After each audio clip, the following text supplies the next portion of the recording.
नमस्कार। क्या हाल चाल है।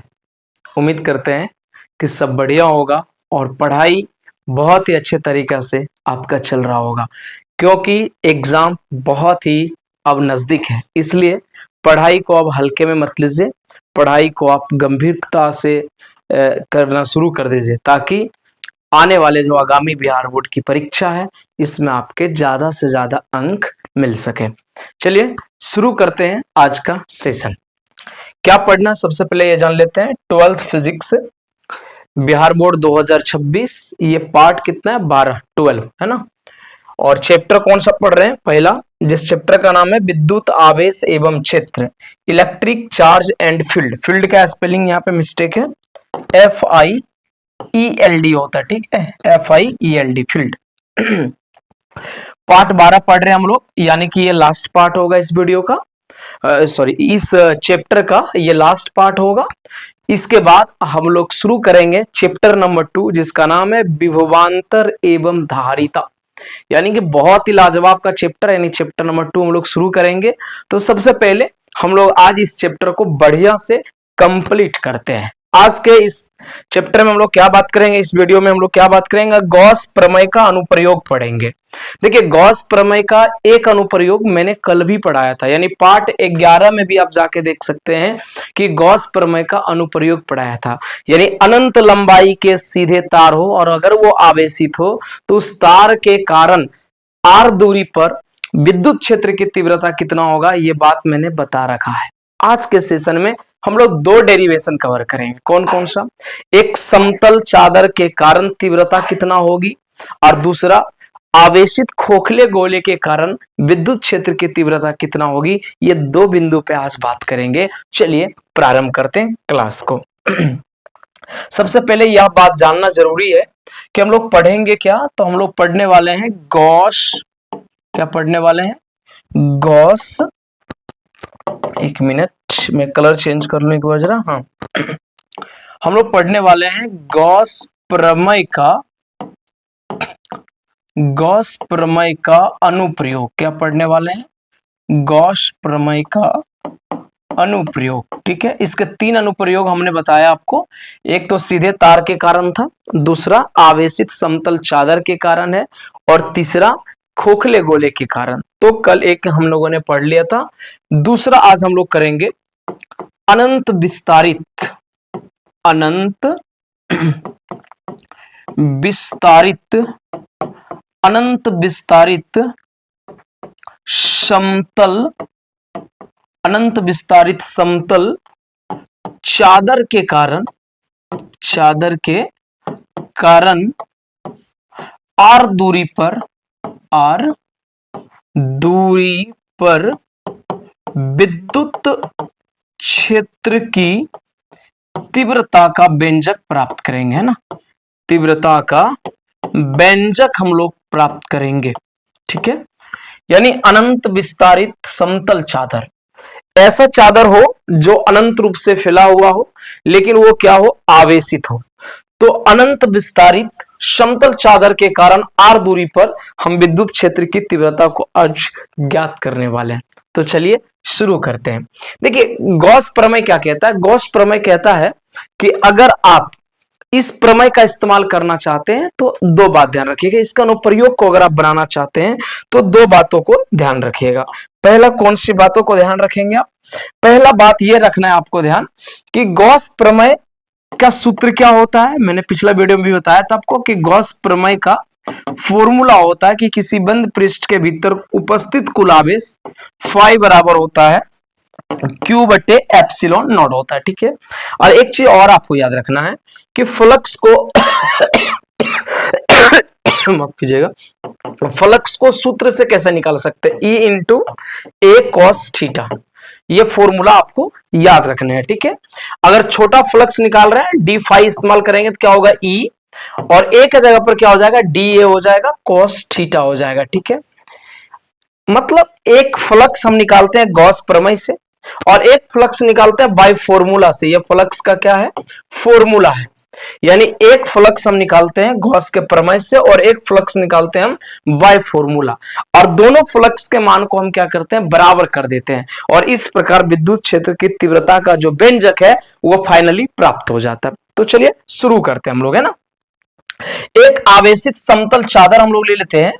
मान लिया जाए कि ये एक समतल चादर है जो कि अनंत विस्तारित है। अब मान लेते हैं इस पर समान रूप से चार्ज क्या है, इस पर समान रूप से चार्ज वितरित है, मतलब बटा हुआ इस पर समान रूप से चार्ज है, ठीक है। अब ये बात हम समझते हैं कि इस चादर से हमें आर डिस्टेंस पे, कितने डिस्टेंस पे, आर डिस्टेंस पे, इस चादर से हमें आर दूरी पे, मान लेते हैं ये आर दूरी पे, दोनों साइड, चादर के दोनों साइड हम ले लेते हैं, मान लेते हैं इधर भी आर दूरी पे अपने को क्या निकालना, तीव्रता निकालना है। यहां पे भी तीव्रता निकालना है अपने को, यानी यहाँ पे पॉइंट मान लेते हैं, इस पॉइंट P पे अपने को तीव्रता चाहिए, E का मान चाहिए। और दूसरी चीज कि इधर भी जो पॉइंट P या Q, जो भी पॉइंट आप कह लीजिए, Q कह लीजिए, इस पॉइंट पे हमें निकालना विद्युत क्षेत्र की तीव्रता दोनों बिंदु पे। अब समझिए कि अगर आपको P और Q पे तीव्रता चाहिए तो इसके इर्द गिर्द में एक बेलनाकार गोशीय पृष्ठ का निर्माण करना पड़ेगा, क्योंकि हम सभी जानते हैं कि जब तक हम एक बंद पृष्ठ का निर्माण नहीं करेंगे तब तक गॉस का प्रमेय लागू नहीं होगा।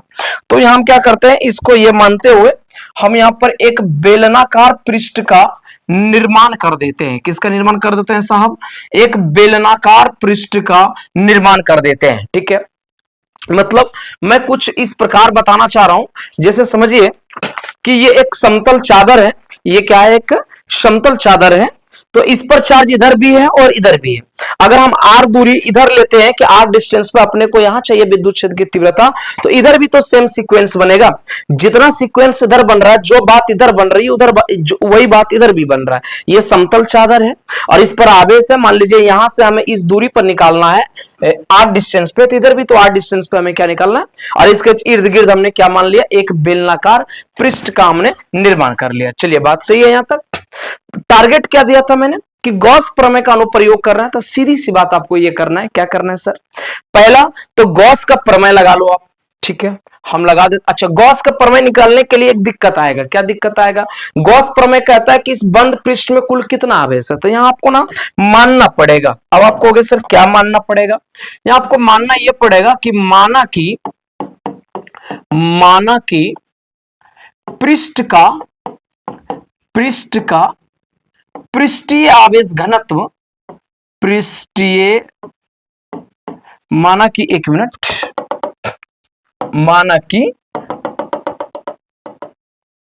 माना कि चादर का पृष्ठीय आवेश घनत्व मान लेता हूं छोटी सिग्मा है ना।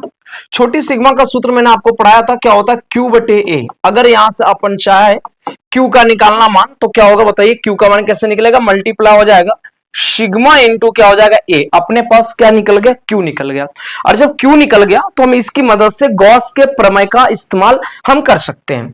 यहां पे हम लिखेंगे गॉस प्रमेय से, क्या लिखेंगे, गॉस प्रमेय से। गॉस का प्रमेय क्या कहता है कि किसी बंद पृष्ठ में उपस्थित जो फ्लक्स है, यानी कि फाई का मान है, वो फाई का मान किसके बराबर होता है, कुल आवेश बटे एप्सिलॉन नॉट के बराबर होता है, राइट ना।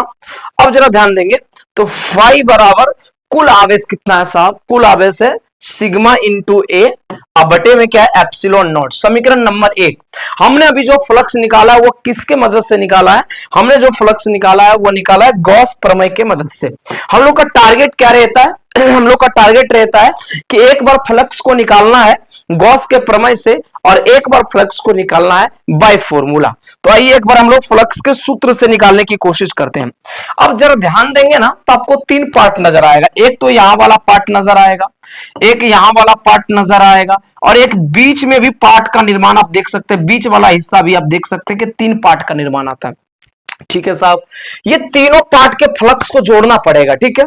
हम यहां पे लिखते हैं फ्लक्स फाई बराबर, छोटा छोटा फ्लक्स 3 जगह लेंगे, फाई 1, फाई 2 एंड फाई 3, ऐसे d phi 1 plus d phi 2 plus d phi 3, इसका क्या सेंस हुआ? इसका सेंस ये हुआ कि हम कितने फ्लक्स की बात कर रहे हैं यहाँ पे हम 3 फ्लक्स की बात कर रहे हैं, वो भी छोटा छोटा फ्लक्स की बात कर रहे हैं।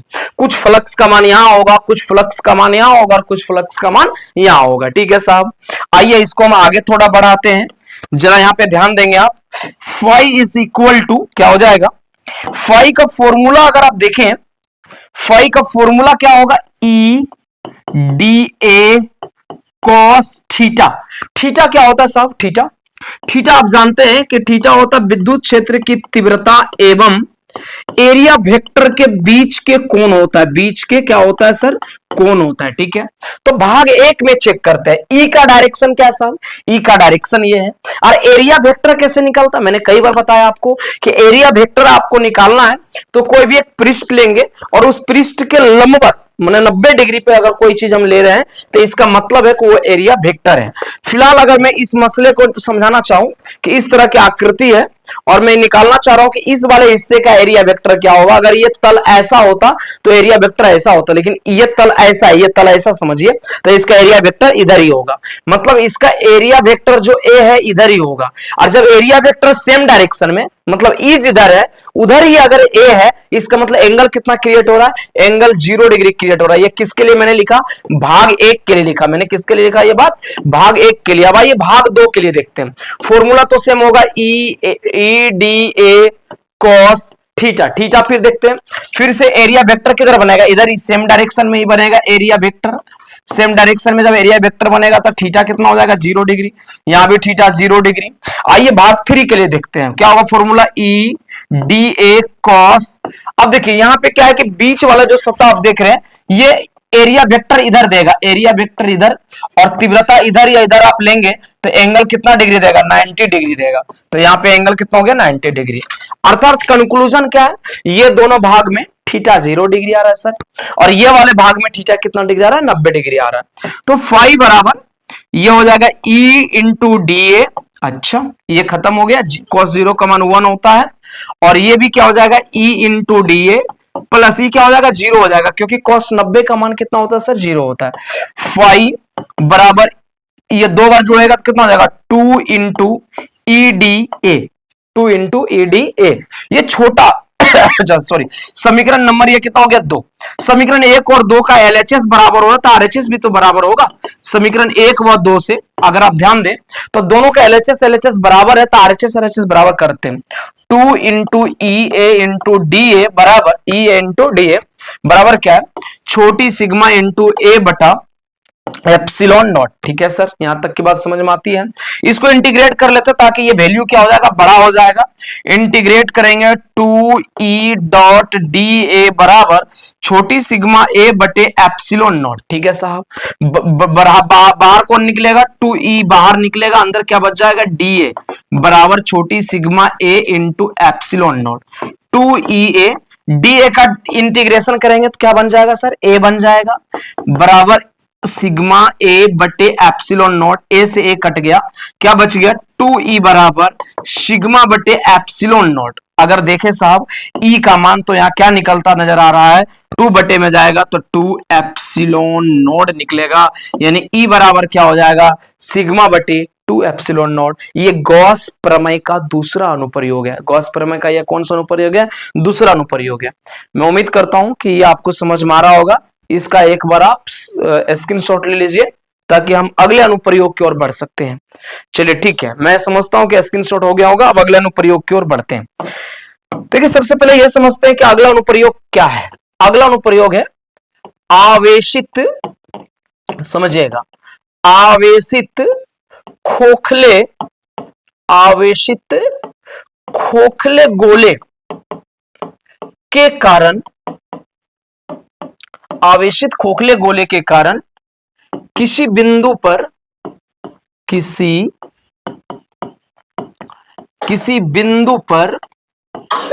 विद्युत तीव्रता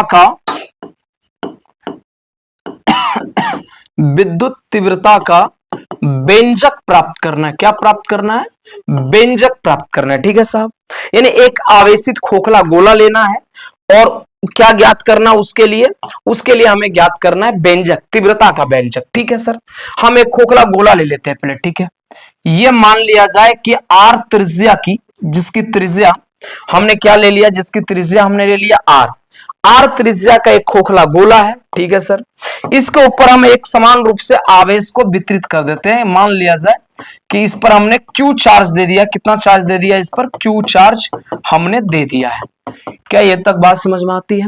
अब अपने को पता लगाना है कि भाई साहब ये जो खोखला गोला है जिस पर हमने चार्ज दिया है, आखिर इस गोले के केंद्र से इस गोले के केंद्र से अपने को अगर इस ये इतना दूरी पे चाहिए, मतलब कोई भी एक दूरी लेते हैं, मान लेते हैं बड़ा आर। इस बड़े आर की डिस्टेंस पे हम अपने को चाहिए कि बताइए कि यहाँ पे ई का मान कितना होगा। किसका मान? विद्युत क्षेत्र की तीव्रता का मान कितना होगा। यहाँ पे अगर बात करूं कि तीव्रता का मान, ई का मान, यहां मैं मान लेता हूं बिंदु पी पर तीव्रता का मान कितना होगा। यहाँ देखिए तीन सीक्वेंस हो सकता है। क्या क्या? एक तो गोला के बाहर की बात कर रहे हैं जहां बिंदु पी है, एक तो गोला के पृष्ठ पे भी बात हो सकती है, और एक गोला के भीतर। चलिए वन बाय वन करते हैं। सबसे पहले हम लगाएंगे गॉस का प्रमेय। किसका प्रमेय लगाएंगे सर? गॉस के प्रमेय।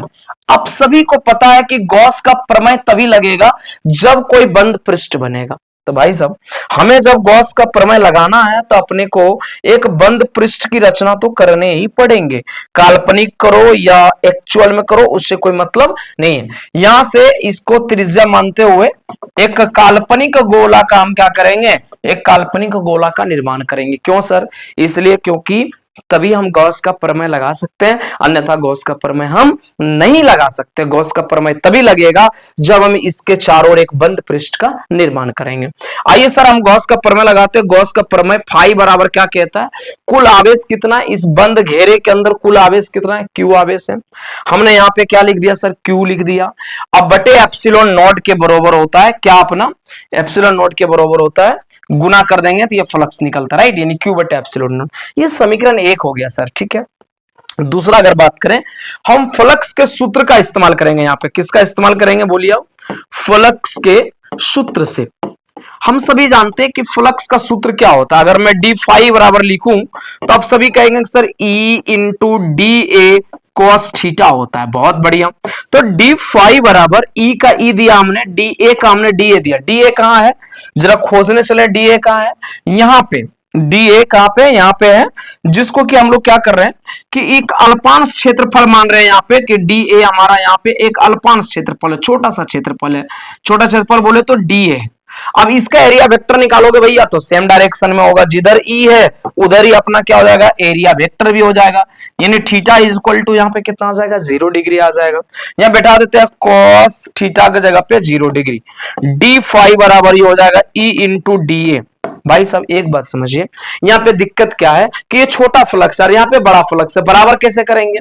तो इसलिए हम क्या करेंगे? दोनों तरफ इंटीग्रेट कर देंगे। इंटीग्रेट डी फाई इधर इंटीग्रेट ई इंटू डी ए। ठीक है, इंटीग्रेट करने का मतलब क्या है? छोटा चीज का बड़ा हो जाना। यानी डी फाई ये छोटा वैल्यू है, ये धीरे धीरे क्या हो जाएगा? इंटीग्रेट होके बड़ा हो जाएगा, ये फाई हो जाएगा, ई बाहर निकलेगा, अंदर क्या बच जाएगा? डी ए बच जाएगा। अच्छा एक बात बताइए, गोला के D A D A D A पूरे गोला के एरिया को जोड़ेंगे सर तो गोला का क्या बन जाएगा? पृष्ठ क्षेत्रफल। बहुत बढ़िया। फाई बराबर ई इंटू डी ए।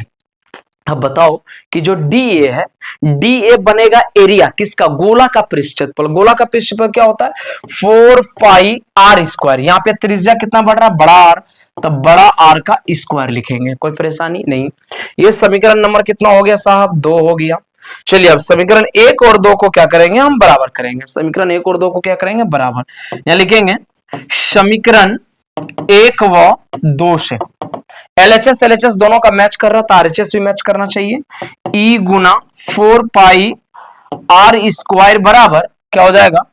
Q बटा एप्सिलॉन नॉट। ठीक बात, अपने को E चाहिए, बाकी पार्ट कहां जाएगा? भागा में जाएगा। तो E बराबर Q बटे एप्सिलॉन नॉट इंटू क्या आएगा? 4 पाई आर स्क्वायर। इसको अरेंज करके जरा लिख दे एक बार। E बराबर 1 बटे 4 पाई एप्सिलॉन नॉट एक साथ लिख दिया, ये बच गया Q बटे कैपिटल आर स्क्वायर, जहां आर क्या है? वो बाहरी। अच्छा एक स्थिति पे मैं और बात करना चाहता था, स्थिति 2 की अगर मैं बात करूं स्थिति 2 की बात करूं, गोले के पृष्ठ पर मैं यहां लेने की बजाय अगर यहां लूं तो मतलब गोला के पृष्ठ पे, कहां पर बात कर रहा हूं, गोला के पृष्ठ पर। देखिए गोला के पृष्ठ पर लेंगे तो बात क्या बदलेगी, सिर्फ जो है ये बड़ी आर का मान किसके बराबर हो जाएगा, छोटी आर के बराबर हो जाएगा। कब, जब बात पृष्ठ पे आ जाएगा तब। तो सूत्र यही रहेगा, ई बराबर और क्या हो जाएगा देखिए 1/4 pi epsilon not into Q बटे बड़ी आर के जगह पर सिर्फ क्या आ जाएगा, छोटी आर का स्क्वायर। ये कहां निकल गया, पृष्ठ पर। अगर बात करें गोला के भीतर एक तीसरी पोजीशन की बात अगर करूं, तीसरी पोजीशन की अगर बात किया जाए, किसकी बात किया जाए, तीसरी पोजीशन की बात किया जाए, ध्यान दीजिएगा।